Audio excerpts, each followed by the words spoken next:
ជំរាបសួរពុកម៉ែបងប្អូនឃើញតែក្បាលវីដេអូថ្ងៃនេះដឹងតែតំណងឆ្ងាញ់ទៀតហើយហូបខ្មែរយើងងាយងាយស្រួលស្រួលម្ហូបមុខនេះបងប្អូនញ៉ាំលេងក៏បានញ៉ាំជាមួយបាយក៏បានដែរណាបងប្អូនបាយជារសជាតិវិញឆ្ងាញ់កប់សេរីរីរីឥឡូវតោះមកមើលពីវិធីចម្អិនទាំងអស់គ្នាដំបូងឡើងក៏មានត្រីចំនួន1ក្បាលបងប្អូនណា1គីឡូ3ខាំប្រឡាក់គ្រឿងអត់បានបង្ហាញទេបងប្អូនឡើយរៀបរាប់តាមក្រោយមានដូចជាស្ករប៊ីចេងម្រេចដាក់ឲ្យច្រើនបន្តិចខ្ទឹមសប្រេងខ្យងបន្តិចដែរអញ្ចឹងដើម្បីឲ្យទន់ហើយផេងឆាបន្តិចដែរណាបងអូនតបមកក៏មានដាក់ខ្ញីម៉ត់តិចផងណាយើងហាន់ល្អិតណាយើងច្បាច់ចូលគ្នាឲ្យចូលជាតិសិនណាបងអូនហើយចាំយើងដាក់ចំហុយអញ្ចឹងណាហើយនេះមានសក្បាលត្រីនេះដុំៗគឺក្បាលត្រីតលេហ្នឹងស2 3ខ្ញុំក៏ដាក់ចូលដែរអញ្ចឹងណាអញ្ចឹងថ្ងៃនេះធ្វើម្ហូបត្រីអប់មីស៊ូបងអូនណាឥឡូវតោះបងមើលទាំងអស់គ្នាណារសជាតិកប់សេរីរីរីហើយអញ្ចឹងថតកាត់អញ្ចឹងបងអូនណាគឺត្រីក៏ដាក់ផ្សឹងយ៉ាងណាមីស៊ូយើងដាក់គ្រឿងក្រូវច្បាច់ផ្សេងមកតបមកក៏យកមកដាក់ពីលើកប់មួយត្រីអញ្ចឹងដែរគេវីដេអូច្រឡំគ្នាបាយបិណ្ឌបាយបាតហើយបងប្អូនណា2 3កណាត់អញ្ចឹងណាអញ្ចឹងវិធីធ្វើមីស៊ូនោះក៏មិនទាន់ឃើញមកតែដល់នេះបាត់ទៅហើយអញ្ចឹងសូមអធិស្ឋានផងគឺទូរស័ព្ទថ្មីថតម្ដងជាប់ម្ដងអត់ជាប់អញ្ចឹងណាអញ្ចឹងមីស៊ូរបស់យើងនេះក៏មានស្បែកជ្រូកតបមកក៏មានសិតដែរចឹងបងប្អូនណាដាក់គ្រឿងក្រូវស្ករប៊ីចេងទឹកត្រីតិចមកច្បល់មកឲ្យចូលជាតិមកក៏ដាក់អញ្ចឹងមកបងប្អូនធ្វើខុសពីនឹងតិចតួចក៏បានដែរមកក្បូនខុសគ្នាតិចតួចតែគ្រឿងដូចតែគ្នាទេបងប្អូនពេលខ្លះចង់ដាក់ត្រីប្រហប់ដាក់ចំហុយឲ្យឆ្អិនហើយចាំដាក់មីស៊ូស្រូបពីលើក៏បានដែរណាគឺគ្រឿងនេះគឺដូចតែគ្នាទេអញ្ចឹងណាឲ្យខ្ជិលជ្រើមញ៉ាំច្រើនដងគឺដាក់ឲ្យហើយតែម្ដងអញ្ចឹងណាអញ្ចឹងនេះវីដេអូក្រោយដាក់មុនដាក់ក្រោយបងប្អូនណាគឺច្បល់មីស៊ូបែបហ្នឹងមកច្បល់ទៅចូលជាតិមកដាក់ស្ករប៊ីចេងនៅនឹងហើយចឹងទៅយើងក៏យកទៅដាក់ក្របមីស៊ូដូចតែឃើញក្បាលវីដេអូមកអញ្ចឹងបងប្អូនណាឥឡូវយើងច្បល់ឲ្យសពគ្រឿងមកកុំខ្ជិលដាក់ស្រូបដៃចឹងហើយឥឡូវក៏បានប៉ុណ្ណឹងមកគឺរួចជាស្រេចហើយយើងដាក់បែបហ្នឹងមកហើយដាក់កធុនមួយប៉ុណ្ណាក៏បានដែរដើម្បីចំហុយបានអញ្ចឹងណាបងប្អូន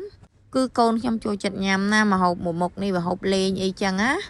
ត្រីនៅក្រោមចឹងទៅយើងដាក់ចំហុយទៅគឺត្រីក៏ឆ្អិនមីស៊ូយើងក៏ឆ្អិនរួចជាសាច់ដែរពេលដែលយើងដាក់ចំហុយទៅអញ្ចឹងបងប្អូនណាអញ្ចឹងបងប្អូនមានត្រីក្រហមហ្នឹងបងប្អូនអាចធ្វើម្ហូបមុខនេះញ៉ាំបានត្រីទុនឆ្ងាញ់មែនតើអត់សូវមានឆ្អឹងទេបងប្អូនជាពិសេសសាច់ត្រីនោះមានជាតិផ្អែមតែឥឡូវយើងធ្វើការច្បល់បែបហ្នឹងមកយើងក៏ដាំទឹកចឹងមកណាបងប្អូនក៏ដាំទឹកចាំមកពេលទឹកយើងពុះក៏យកមីស៊ូយើងនេះយកទៅចំហុយដាក់លើឆ្នាំងណាបងប្អូនឬចាំទឹកពុះបន្តិចសិនឥឡូវគាត់ឃើញសភាពបែបហ្នឹងបងប្អូនណាគឺតំណងបដាហើយណាបងប្អូនណាខ្លះដែលធ្លាប់ធ្វើហូប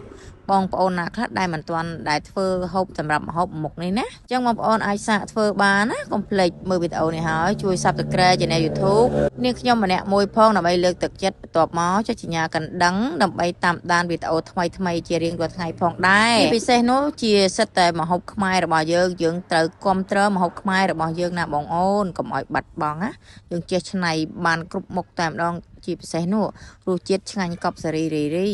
ចឹងទឹកយើងពុះយើងក៏ដាក់ចំហុយដាក់ឆ្នាំងឲ្យពុះហើយបើដាក់លើបែបហ្នឹងមកបងប្អូនណាគឺខ្ញុំប៉ុណ្ណេះប្រើជាកានហ្គាសទេអញ្ចឹងហើយក៏ក្របពីលើមកគឺដុតពីភ្លើងឲ្យយូរបន្តិចទៅគឺឆ្អិនហើយណាបងប្អូនគឺស្រួលមែនតែម្ដងសម្រាប់ម្ហូបមុខនេះណាបងប្អូនអាចធ្វើញ៉ាំបានតែឥ